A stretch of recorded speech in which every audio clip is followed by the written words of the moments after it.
전 한 번도 못 들어본 말이에요. 아, 네, 높은 분 모시고 삽니다.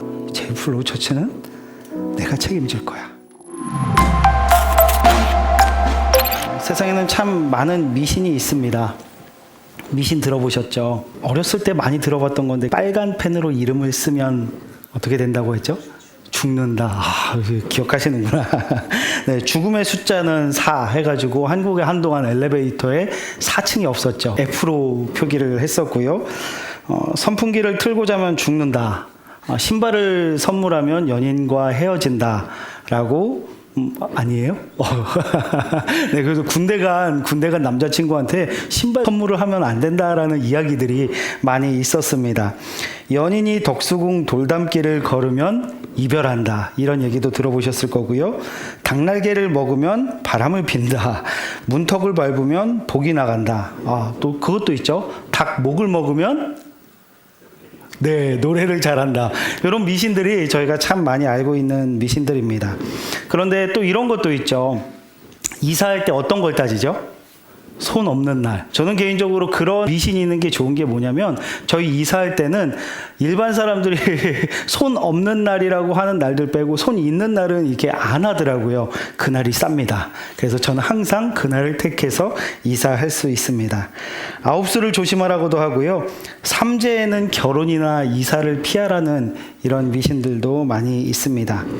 이런 미신들이 우스갯소리 같이 들리시죠? 그런데 생각보다 많은 분들이 그런 미신들을 신경 쓰면서 살고 계시더라고요.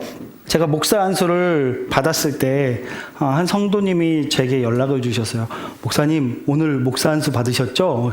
네, 이게 축하해 주려고 전화하신 줄 알고, 네, 이렇게 연락 주셔서 감사합니다 라고 이렇게 말씀드렸더니 그분이 그러시더라고요. 목사님, 제가 내일 갈 거예요. 목사님 뵈러 갈 건데 절대로 저보다 먼저 다른 사람 안수해 주시면 안 돼요? 라고 하는 거예요. 이게 무슨 말이지? 근데 그분이 오셔가지고 안수해달라고 해서 열심히 안수 기도를 했어요. 그랬더니 그분이 말씀하시더라고요. 저는 몰랐는데 다른 종교 그런 데서 신내림을 받는다라고 하죠. 그럼 받았을 때 첫 번째로 이렇게 효임 있는 순간이 있대요. 그래서 그 첫 번째를 차지하기 위해서 제가 목사 안수를 받았으니까 이게 신내림과 비슷하다라고 생각을 하고 저한테 첫 번째 안수를 받겠다고 그렇게 오신 분이 계셨습니다. 다행히도 그분이 지금은 신앙생활을 열심히 잘 하고 계시고요. 예전에 그런 미신들 자신이 잘못 알고 있었구나라는 것을 깨닫게 되고 열심히 신앙생활 하면서 저한테 이렇게 사과 문자까지 보냈더라고요. 목사님, 제가 그때 철이 없었습니다 하고 이렇게 연락을 보내셨습니다. 교회 안에도 미신들이 있죠. 집안에 십자가를 걸어두면 위험한 일이 생기지 않고 복이 들어온다라는, 어떻게 보면 되게 성경적인 것 같으면서도 이게 진짜 맞는 것일까라는 생각을 하게 됩니다. 헌금을 많이 하면 곱절로 복을 받는다. 주일에 혹은 수요 예배, 금요 예배 안 나오면 그 주중에 안 좋은 일이 생긴다. 새벽 기도 나오면 만사 형통하다. 반대로 새벽 기도 안 나오면 어려움이 찾아온다. 이런 이야기들 들어보셨죠? 교회에서 생각보다 저는 어려서부터 그런 이야기들을 되게 많이 들었던 것 같습니다. 미신의 특징이 뭔가요? 미신의 특징은 다 나에게 초점이 있습니다. 미신은 내가 이렇게 하면 복을 받고 내가 이렇게 하지 않으면 안 좋은 일이 생긴다. 모든 것이 나에게 초점이 맞춰져 있고 내가 어떻게 행동하느냐에 따라서 인생의 결과가 달라진다라고 미신은 계속해서 이야기를 하고 있는 것입니다. 오늘 본문에도 미신에 빠진 사람들이 등장합니다. 예수님께서 6월절에 예루살렘으로 올라가세요. 그리고 그곳 양문 근처에 베데스다 연못 있는 곳으로 예수님께서 걸어가셨습니다. 베데스다라는 이름의 뜻은 자비의 집, 긍휼의 집입니다. 그곳에는 수많은 사람들이 누워 있었어요. 병든 자들, 문둥병 걸린 사람, 나을 수 없는 병에 걸린 사람들이, 수많은 사람들이 그 베데스다 연못 근처에 있었습니다. 그 이유가 무엇이었는지 성경에 나와 있는데요. 저희가 읽은 쉬운 성경에는 이렇게 괄호로 했고 없음이라고 써져 있어요. 그런데 개역 개정에 보면 그 이유가 이렇게 기록되고 있습니다. 3절 4절을 개역 개정으로 한번 함께 읽도록 하겠습니다. 그 안에 많은 병자, 맹인, 다리 저는 사람, 벽이 마른 사람들이 누워 물의 움직임을 기다리니 이는 이는 천사가 가끔 못에 내려와 물을 움직이게 하는데 움직인 후에 먼저 들어가는 자는 어떤 병에 걸렸든지 낫게 되밀어라. 그 베데스다 연못에 그런 이야기가 있었던 거죠. 천사가 언제일지 모르는데 한순간에 딱 내려오면 물이 갑자기 움직이기 시작을 하는 거예요. 그때 가장 먼저 들어간 사람은 어떤 병에 걸렸어도 낫게 된다라는 것입니다. 그래서 그 천사가 언제 내려올지 모르니까 모든 사람들이 그 앞에서 그 물 가장 가까운 데서 기다리고 있는 것이죠. 하루 종일, 며칠, 몇 달, 몇 년. 38년 된 병자가 이곳에서 얼마나 기다렸는지 모르지만 굉장히 긴 시간을 이곳에서 침상을 깔고 누워서 천사가 내려오기만을 기다리고 있었습니다. 여러분, 정말 그때 첫 번째로 들어가면 나았을까요? 어떻게 생각하시나요? 그 당시에는 특별한 그런 일들이 있었을 것이다 라고 생각되십니까? 미신이란 게 그래요. 어떻게 보면 천사가 내려온다라고 하니까 그 당시엔 천사가 왔다 갔다 하는 것들을 사람들이 볼 수 있었구나. 그런 기이한 일들이 있었구나 생각하실 수 있는데요. 미신이라는 것은 제법 그럴싸하고 뭔가 신비한 영역의 이야기인 것처럼 이렇게 느껴지는 특징이 있습니다. 그러나 그런 일은 없었습니다. 그 베데스다 연못 사진을 가져왔는데요. 한번 보여주실까요? 이렇게 생겼습니다. 지금은 이제 터만 남았는데 생각보다 깊이가 굉장히 깊고요. 그리고 이곳은 빗물을 받아놓는 저수조였어요. 이곳에 이스라엘 민족들은 물이 귀했기 때문에 깊게 파놓고서 이곳에 물을 저장을 했습니다. 보건도를 한번 보실까요? 이렇게 북쪽과 남쪽 저수조가 있었다라고 합니다. 그래서 물이 어느 정도 차면 여기 있는 물들을 아래쪽으로 흘려보내요. 흘려보내면 이곳에 붉은 흙이 회반죽 틈 사이로 나오면서 그 붉은 기운이 물에 돌게 됩니다. 사람들은 그 순간을 천사가 내려와서 물이 움직인다라고 여겼다라는 것입니다. 왜 쉬운 성경에선 괄호로 하고 없음이라고 했을까요? 이것은 실제로 있었던 일이 아니라 그들이 전설처럼 미신으로 믿고 있었던 부분이었기 때문에 쉬운 성경에선 그 부분을 삭제하고 있는 것입니다. 많은 사람들이 그곳에서 그 미신을 바라보면서 그냥 회반죽에 붉은 그 가루가 나와서 물이 붉게 움직이는 것처럼 보여지는 그 현상을 보면서 이곳에 천사가 내려왔고 가장 먼저 들어가면 낫게 된다라는 그 허황된 미신 속에 그 시간들을 보내고 있었습니다. 과연 그 물이 변할 때 가장 먼저 들어갔던 사람은 어떻게 됐을까요? 나았을 것 같나요? 안 나았을 것 같나요? 낫지 않았겠죠. 나을 리가 있겠습니까? 아마 그 사람들도 봤을 것입니다. 누군가가 달려 들어갔는데 가장 먼저 들어가서 내가 1등이다 하고서 소리 지르면서 나의 병이 나았다라고 이야기했겠지만 실제로 그의 병이 낫지 않았다는 것을 그 주변에 있는 사람들은 봤을 것입니다. 분명히 낫지 않았기 때문에 왜 저 사람이 낫지 않았지? 그런데 그것이 거짓이다라고 생각하면 어떻게 되죠? 너무 비참해지는 거예요. 내가 여태까지 기다린 시간이 그리고 나에게 마지막 지푸라기 같이 붙잡고 있는 이 희망이 사라지면 자신은 죽을 것 같은 마음이 들기 때문에 그들은 애써 그 사실을 그냥 외면한 채 그런 저 사람의 문제가 있을 거야. 아니면 저 사람이 1번이 아니었을 수도 있어. 저 사람의 삶에 뭔가 문제가 있기 때문에 원래는 나을 수 있는데 낫지 않았을 거야 라고 생각하면서 그 자리에 앉아 있었을지도 모르겠습니다. 세상에는 그런 미신들이 많이 있습니다. 돈이 있어야지 행복해.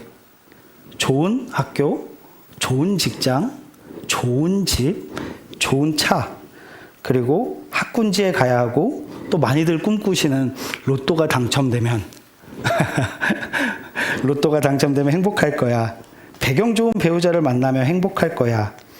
우리들이 흔히 듣게 되는 미신들입니다. 그런데 저희는 이런 미신들을 은근히 믿고 있습니다.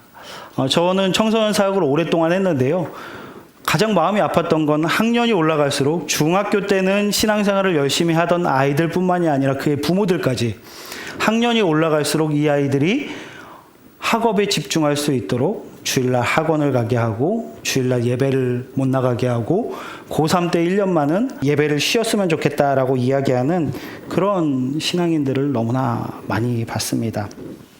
학군지로 이사 가면 정말 삶이 변할까요? 그렇게 생각하십니까?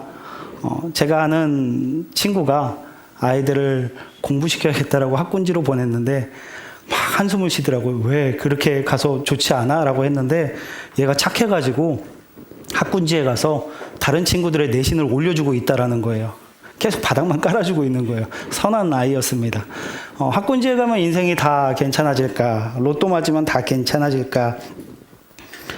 좋은 배우자, 배경 좋은 배우자 만나면 행복해질까? 여러분, 그러면 연예인의 배우자로 살아간다라는 것, 혹은 재벌의 배우자로 살아간다라는 것, 국회의원의 배우자로 살아간다는 것, 무조건 행복하다라고 장담할 수 있겠습니까?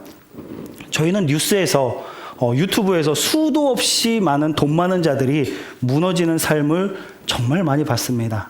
정말 너무나 많이 봤죠. 그리고 정말 고학벌의 사람들이 사기를 치는 모습들도 많이 봤습니다. 통계로 나와 있어요. 그런 고학력자들이 큰 사기를 친다라고 통계적으로 나와 있습니다.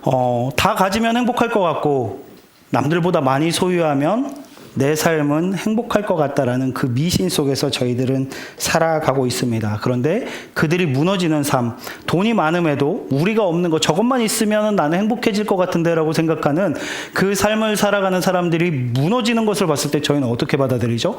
아, 돈 있다고 다 행복한 것이 아니구나 라고 생각하는 것이 아니라, 그래, 저 사람이 문제지, 저 사람이 뭔가 잘못해서 그래, 로또 당첨되고서 저 사람이 잘못 살아서 그래, 나는 다를 거야. 나는 그런 부가 생기고 그런 직장에 가고 그런 집에 가고 그런 결혼을 하고 그런 삶을 살아가면 저 사람이 잘못한 거지 나는 잘 살 거야. 나는 적어도 저렇게 살진 않고 더 행복하게 살 수 있을 거야 라고 생각하며 살아간 것이죠.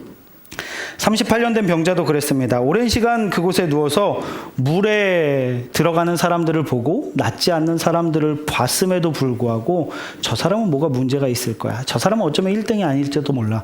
내가 들어갈 수 있으면 나는 괜찮아질 거야. 나는 나을 거야 라고 생각하면서 그곳에서 물이 움직이기만을 기다렸다라는 것입니다. 그런 그에게 예수님께서 찾아오셔서 말씀하십니다. 6절에서 7절 말씀 함께 읽어주시겠어요?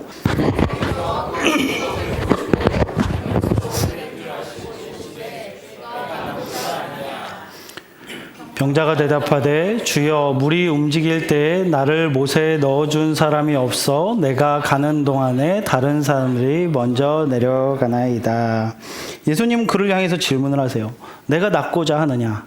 계속해서 우물만 바라보면서 이게 언제 움직일까 생각하면서 그곳에 누워있는 병자를 향해서 내가 낫고자 하느냐라고 질문하십니다. 그럼 어떻게 대답을 해야 될까요? 네, 제가 낫기를 원합니다. 네, 제가 이 병에서 낫기를 원합니다 라고 고백하는 것이 정상일 것입니다. 그런데 그는 그렇게 대답합니다. 저를 연못에 넣어줄 사람이 없습니다.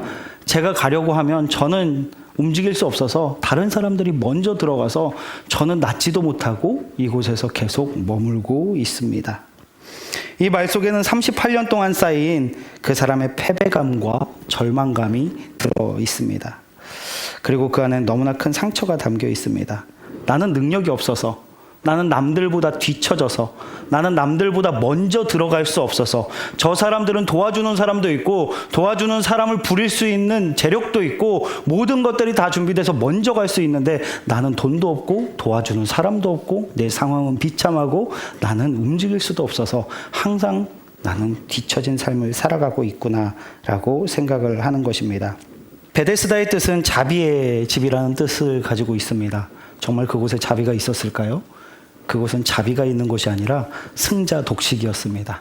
가장 먼저 들어가기 위해서 사람들은 사람을 구하고 돈을 구하고 관계를 찾고 어떻게든 가장 먼저 들어가는 그 사람만이 살아남는 무서운 곳이 자비의 집이라는 이름의 베데스다 연못이었습니다. 이런 곳에 살다 보면 우리도 패배감에 사로잡혀 살아갈 수밖에 없는 것입니다. 세상도 그렇지 않습니까? 세상은 저희를 향해서 계속해서 그 승자 독식을 이야기하고요. 1등만 기억하는 세상, 남들보다 더 앞서가고 남들보다 더 많이 가져야 한다라고 이야기하는 세상 속에서 그 세상 사람들을 보면 나는 왜 이렇게 힘들지? 나는 왜 이렇게 가진 것이 없지?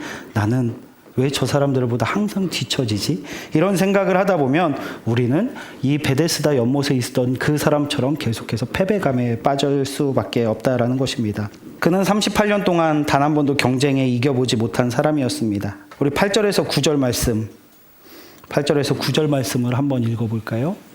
8절에서 9절입니다. 시작.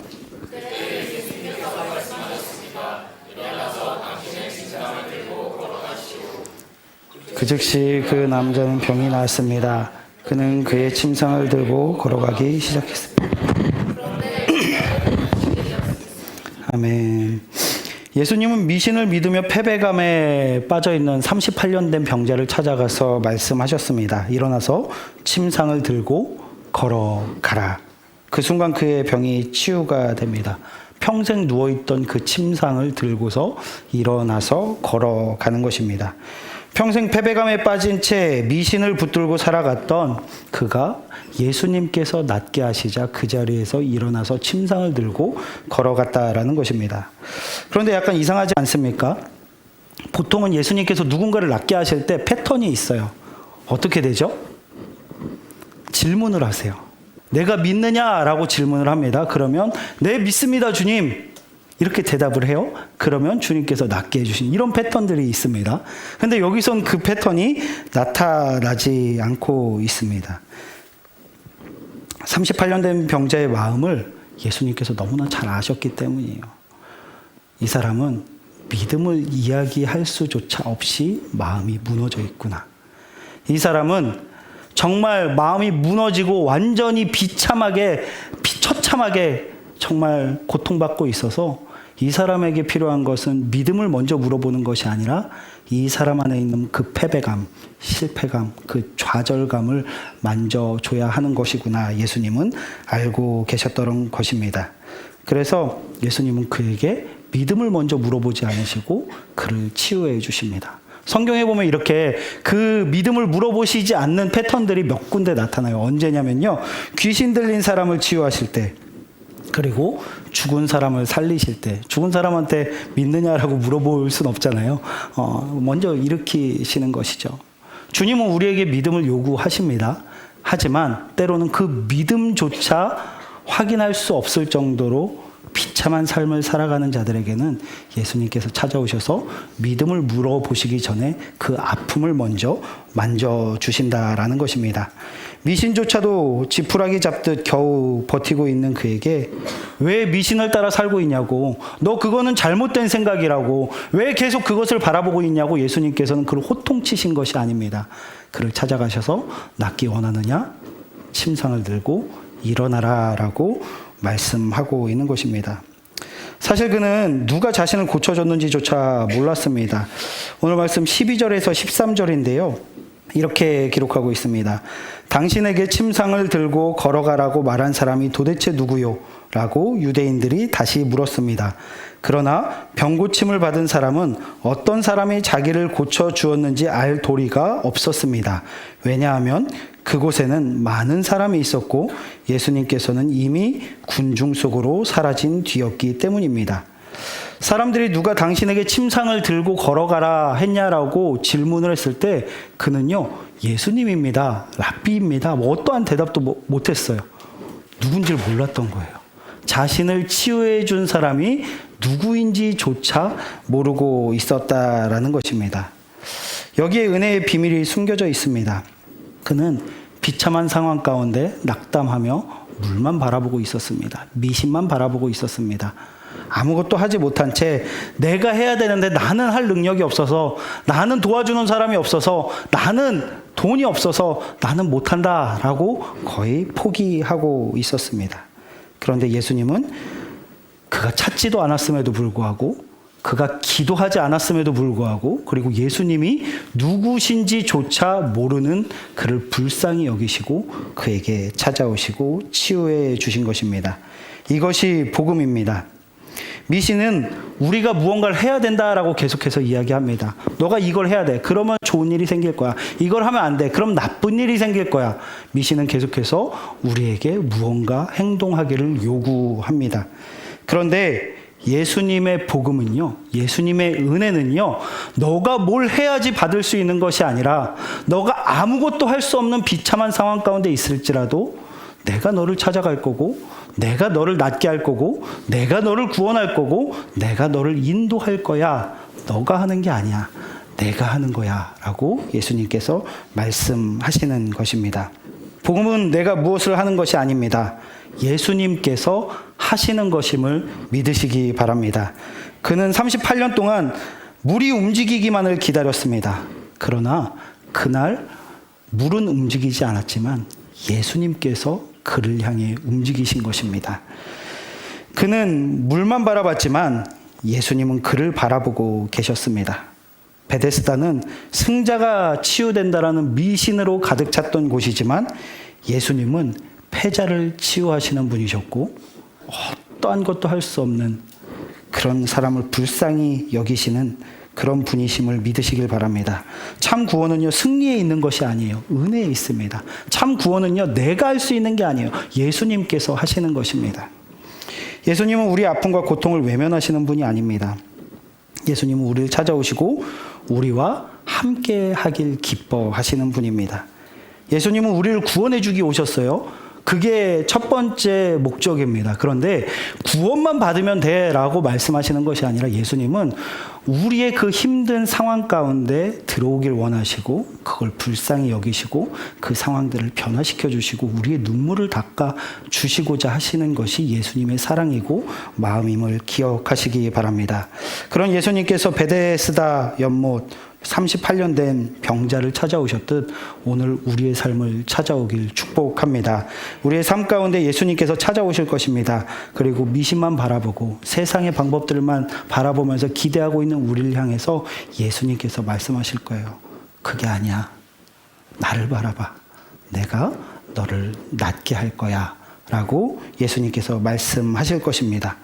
사실 저도 얼마 전까지 이런 미신에 흔들렸습니다. 개척을 했을 때 그런 이야기들을 되게 많이 들었어요. 반주 좀 해주시겠어요? 되게 많은 이야기를 들었던 게 뭐냐면요. 지금 이 시대에 개척은 실패한다라는 거예요. 개척하면 절대 안 된다. 누가 요즘에 개척교회 가냐라는 이야기를 제일 많이 들었습니다. 그냥 청빙받지. 그냥 남들 가는 그 길 가지 왜 굳이 그 힘든 길을 간다라고 이야기를 하느냐. 이런 이야기들을 굉장히 많이 들었습니다. 그리고 그래도 저희가 개척하겠다라고 오랜 시간 꿈을 꿔왔고 오랜 시간 노력해왔고 하나님께서 우리에게 마음을 주셨다라고 이야기하니까 두 번째로 사람들이 이야기한 게 뭐냐면요. 개척할 거면 신도시에 가서 목 좋은 곳에 크게 교회 지으면 그러면 그 교회는 성공한다. 근데 그렇지 않으면 다 실패한다. 이런 이야기를 많이 들었습니다. 저는 저희를 아껴주시고 저희들을 사랑해주시고 진짜 그게 맞거든요. 그렇게 하면 교회가 부흥할 가능성이 높거든요. 그거를 너무나 잘 알기에 저를 사랑하는 마음으로 해주셨다라고 저희는 믿습니다. 근데 저도 그 말을 들으니까 그러고 싶은 거예요. 근데 저희는 아무것도 없어요. 적어도 교회에서 2년치 사례비 이상은 보장받고 지원비를 받고 나가야지 그래야지 그래도 할 수 있다. 성공할 수 있다라고 이야기를 했습니다. 맞습니다. 근데 아무것도 없는 거예요. 저희가 어떻게 신도시에 목 좋은 곳에 건물을 짓겠습니까? 저희가 섬기던 교회에서는 그런 지원을 해줄 수 없는 상황이었어요. 고민이 많이 됐습니다. 주님 어떻게 해야 합니까?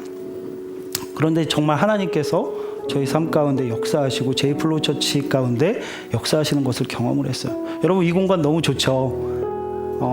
오랜 시간을 있을 수 없지만 이 공간이 저희가 개척하기 전에 잘 준비가 됐어요.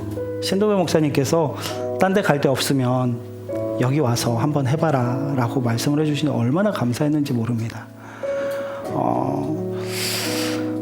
간판이 없습니다. 간판도 없고 이런 곳에서 할 수 있겠냐. 적어도 간판 하나 붙일 수 있는 곳에서 목회를 해야 되지 않겠냐. 이런 이야기들도 들었습니다. 여러분 어떻게 생각하십니까? 좋은 곳에 좋은 몫에 좋은 건물을 세우고 그곳에 간판 크게 달고 이렇게 목회하면 성공할 수 있겠습니까? 저는 도움은 될 거라고 생각을 합니다. 하지만 제가 기도하면서 하나님께서 제게 주셨던 마음은 그런 것으로 성공하는 것이 아니라 하나님께서 하시는 것을 바라봤으면 좋겠다라는 마음이었습니다. 하나님께서 이곳에 성도들을 보내주셨어요. 여기 한 30분 가까이 계십니다. 여러분들은요, 하나님의 도구로 쓰임받고 있는 거예요. 스스로 칭찬하셔도 좋습니다. 어떻게 개척교회로 오겠어요? 좋은 교회, 넓은 교회, 시설 좋은 교회, 편한 교회 갈 수 있잖아요. 그런데 개척교회를 위해서 마음을 쏟으시고 기도하시고 눈물 흘리시고 또 많은 분들이 후원해 주시고 헌금해 주셔가지고요, 저희가 교회에서 큰 지원은 받지 못할지라도 저희가 이렇게 목회를 열심히 할 수 있도록 많은 분들이 돕고 계십니다. 그런데 제 마음 가운데 또 사탄이 막 이렇게 들어와서 흔들어 놔요. 지난주에 종실 목사님이 그러셨잖아요. 누군가가 종실 목사님 보면서 목사님 같이 생겼다고.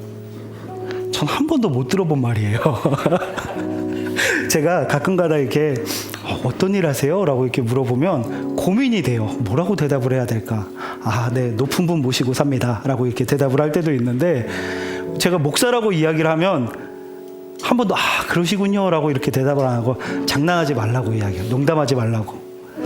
저는 모르겠어요. 왜 하나님께서 목사 같은 얼굴로 안 주셨는지.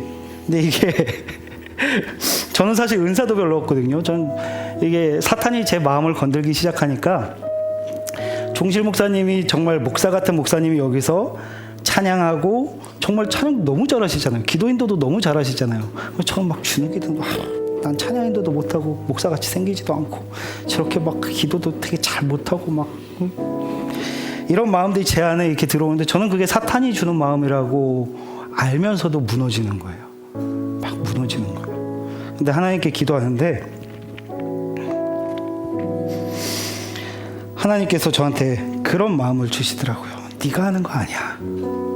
세상적인 방법, 세상이 이야기하는 이야기 듣지 말고 내가 하는 걸 봤으면 좋겠어. 제일플로우 처치는 내가 책임질 거야. 이렇게 말씀해 주시는 것 같았습니다. 참 신기한 일이 일어났어요. CTS라는 곳에서 저희 이렇게 교회를 촬영을 해서 갔더라고요. 그래서 방송에 나왔습니다. 그리고 지난주에는 유명한 그 교회를 홍보하는 유튜버가 연락이 왔어요. 저희 교회 메일로 촬영을 와도 되겠냐고. 그리고 한 목사님이 소개를 해주셔가지고 극동방송에서 라디오 패널로 1분밖에 안 되지만 사례도 없대요. 근데 가면은 교회 홍보가 잘 될 거라고 한번 해보겠냐라고 연락이 왔어요. 저희 자랑하는 게 아니라요, 여러분. 이상하지 않습니까? 개척한 지 한 달 됐어요. 사람들이 모이고요, 재정이 흘러 들어오고요, 그리고 우리가 간판조차 달 수 없는 이곳에서 예배하고 있는데 하나님께서 정말 그 사람들을 보내주신 것 같아요. 방송사들을 통해서, 유튜버를 통해서, 목회자들을 통해서, 지인들을 통해서. 저희가 그쪽에 연락한 적 없어요. 저희가 저를 뭘 믿고 저희한테 맡기겠어요. 저는 극동방송 걱정돼요. 아니, 저에 대해서 뭘 안다고, 제가 뭘 했다고, 아무것도 없는데 그렇게 자리를 주신대요. 저희가 대단해서가 아닙니다. 제가 뭐 잘나서도 아니에요. 하나님께서 하시는 것을 저희한테 보여주고 계신 거예요. 하나님 앞에 엎드릴 수밖에 없더라고요. 우리는 세상적인 방법을 따라서 세상이 이야기하는 미신들, 성공할 수 있는 마케팅 전략, 수많은 방법들을 찾아 헤매이지만 예수님께서 원하시는 것은 그게 아니구나. 주님, 제가 주님 붙잡고 나아가겠습니다. 남들이 안 된다라고 하지만 하나님 따라서 걸어가겠습니다라고 고백하며 개척하며 종실 목사님과 엎드려서 기도하고 개척하면서 나아갈 때 하나님께서 하시는구나. 하나님께서 우리 교회 책임지시는구나. 하나님께서 찾아오시고 하나님께서 우리 교회를 일으켜 세우시는구나 라는 것을 경험하고 있습니다. 하나님께서 하시는 것입니다. 말씀을 마무리하겠습니다. 사랑하는 제이플로우 성도 여러분, 우리도 모르게 베데스다 연못 옆에 누워 있을 때가 많이 있습니다. 우리는 그 연못가에서 헛된 미신만 바라보며 세상적인 방법들만 계속해서 탐하며 살아갈 때가 많이 있습니다. 육신의 연약함, 비참한 현실 속에서 우리는 믿음이 바닥을 치고 헛된 미신을 바라보며 그거라도 붙잡고 그렇게 버틸 때도 있습니다. 우리는 물이 움직이기만을 기다리고 있습니다. 돈이라는 물, 성공이라는 물, 관계라는 물, 기회라는 물. 그러나 성경은 우리에게 분명하게 말씀하고 있습니다. 물이 아니라 예수님이다. 미신이 아니라 예수 그리스도께서 하실 것이다라는 확신이다라고 말씀하고 있는 것입니다. 우리가 지쳐서 세상의 물을 바라보고 있을 때 예수님께서는 우리를 바라보고 계심을 믿으시기 바랍니다. 예수님께서 찾아오실 것입니다. 그리고 우리를 향해 물어보실 것입니다. 내가 낫기를 원하느냐? 핑계 대지 마시기 바랍니다. 전 이게 없어요. 저는 이게 부족해요. 저는 남들보다 뒤처졌어요. 전 돈이 없어요. 전 능력이 없어요. 이런 핑계 안 대셔도 됩니다. 예수님께서 하실 것입니다. 우리가 하는 것이 아니라 예수님께서 하실 것입니다. 그 은혜를 누리시기 바랍니다. 한 달 동안 엔카운터 예수님을 만난 사람들에 대해서 나누고 있습니다. 오늘 말씀을 마치고 예배를 마치고 돌아가시면서 그리고 한 주 동안 살아가시면서 우리의 삶 속으로 찾아오시는 예수님을 만나시기 바랍니다. 그리고 예수님께서 내가 낫기 원하느냐 질문하실 때 네, 주님 한 분이면 됩니다. 주님이면 제가 다시 일어날 수 있습니다. 세상을 바라보는 것이 아니라 주님을 바라보겠습니다. 고백하는 제이플로우 처치 모든 성도들이 되시기를 예수님의 이름으로 축복합니다. 아멘.